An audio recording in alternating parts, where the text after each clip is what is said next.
Intellect या बुद्धि का जो काम है कन्फ्लिक्ट, कंपैरिजन और कंफ्यूज पैदा करना। बुद्धि सर्वदा यही बात सोचता है, क्या, क्यों, कहाँ, कैसे। अहंकार के सामने सब कुछ छोटा दिखाई पड़ता है, सब कुछ सामान्य दिखाई पड़ता है। ये अहंकार जो है अपने को बड़ा मानता है, उसके सामने सब कुछ छोटा। रावण का जो लड़ाई था वो सीता में ऐसे नहीं, श्री राम जी से था, श्री राम जी के लिए है। उसके मन में एक ही सोच था, एक दिन वो श्री राम जी को हरा देगा।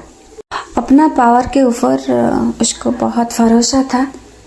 वो सीता मैया को उसका माध्यम बनाया, कैसे करके श्री राम जी का मर्यादा टूटे।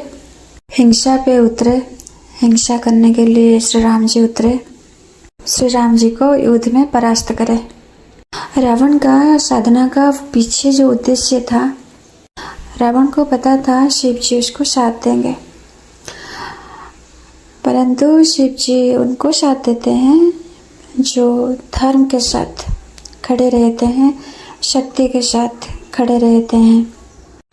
माँ गौरी जो है वो धर्म की जननी है, माँ गौरी जो है वो धर्म की जननी है। श्री राम जी जो है वो रहे धर्म के पुत्र।